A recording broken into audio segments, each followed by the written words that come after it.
All right, let's talk about healthcare in the Middle East. All eyes are on Dubai. It's really the hub for digital innovation. But here's the big question. How do you actually build a major enterprise-level telemedicine platform there? Well, today, we're going to break down the entire blueprint. We'll cover everything from tricky regulations to building a platform tough enough for a city like Dubai. And let's get one thing straight right from the start.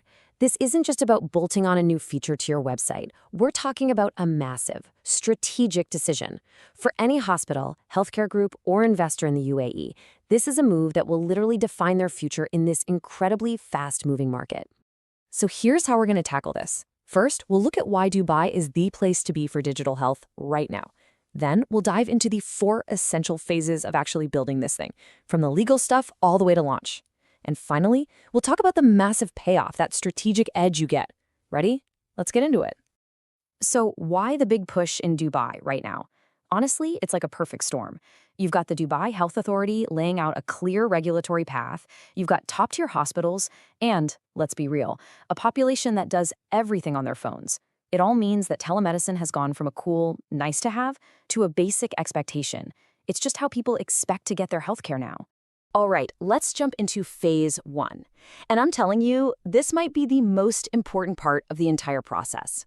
Before you even think about writing a line of code, you have to get your regulatory and legal house in order. Seriously, this part is absolutely non-negotiable. The best way to think about it is in 3 steps. Step 1. You absolutely must be in sync with the Dubai Health Authority and all the UAE federal laws. That's just the price of entry.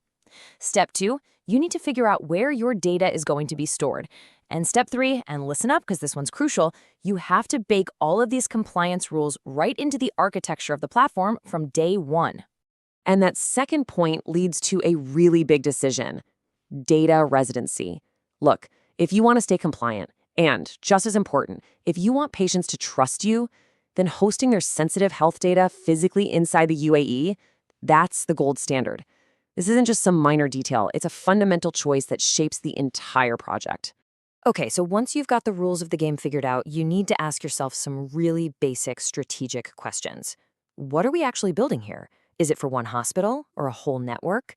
Are we doing general consultations or are we zeroing in on a specialty like chronic disease or mental health? And what about integrations? Do we need to plug into insurance systems and pharmacies? The answers to these questions are what will really define the scope of your entire platform. Okay, strategy is locked in. Now we get to the fun part. Phase 2, designing the technical blueprint. This is where we go from ideas on a whiteboard to the actual nuts and bolts of the platform. What are the core pieces and how do we build them to be secure and ready to grow?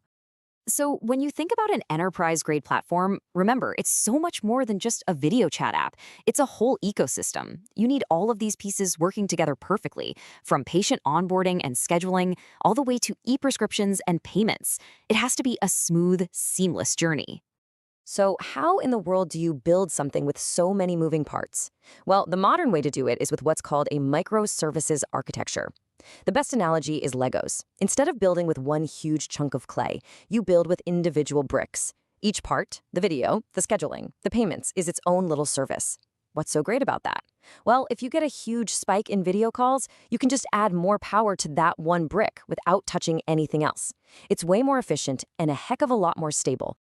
And now for a point I really, really need to hammer home. Security. This is non-negotiable. We're talking about people's most sensitive health data. Security can't be something you add on at the end. It has to be the #1 priority, built into every fiber of the platform from the ground up. And what does that look like in practice? It means layers. You're building a fortress. You need end-to-end encryption for every single communication. You need multi-factor authentication, so you know who's logging in. You need super strict access controls, so a doctor can only see their patient's data, for example. And on top of all that, you need someone watching the walls 24/7 with continuous monitoring. This whole approach is part of a bigger security idea called zero trust, and it's a total paradigm shift. You know the old model, trust but verify? Zero trust throws that out the window. The new rule is never trust, always verify. It means nobody and no device gets access to anything without proving their identity every single time they ask. It might sound a little intense, but believe me, it dramatically cuts down your risk. Okay, so we've got our regulations sorted and our tech blueprint is solid. Now it's time for phase three, and this is all about the people.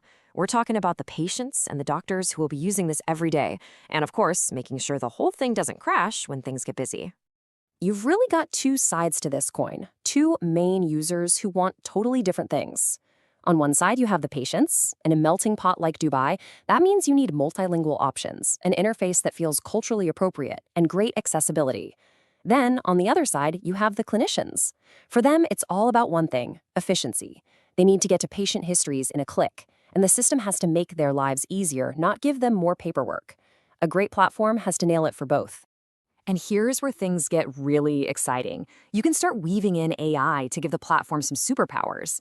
Imagine automated systems that help sort patients by urgency, or a tool that listens to a consultation and writes up a summary for the doctor. You could even use analytics to predict patient needs before they happen. The key is that all of this supports the clinician, it doesn't replace them. Okay, the platform is built, at least on paper. Now comes the moment of truth. We're at phase four, and this is all about stress testing everything and planning a launch that doesn't blow up on the launch pad. Before a single real patient or doctor touches this thing, you have to put it through a brutal testing process. You gotta ask, does every button do what it's supposed to do? What happens to the video quality on a bad connection? Are those integrations with the hospital's EMR system flawless? And, circling back to the beginning, did you double-check all the compliance rules and run a full-blown cybersecurity assessment? Look, trying to launch everything to everyone all at once, a big bang launch, is just asking for trouble. It's way too risky. The smart money is on a phased rollout. You start small. Pick a controlled pilot group, maybe one department. See how it goes. Monitor the performance, get their feedback, squash the bugs, and then, once it's solid, you start expanding out. It's how you avoid chaos. And please remember, launch day is the starting line, not the finish line. This isn't a set-it-and-forget-it project. For a platform like this to have a long life, it needs constant care and feeding. That means you're always monitoring performance, always watching for regulatory changes, always patching security holes, and always listening to your users to plan the next great feature. So, we've covered a lot of ground, from legal to launch. What's the big picture here? What does all this work get you?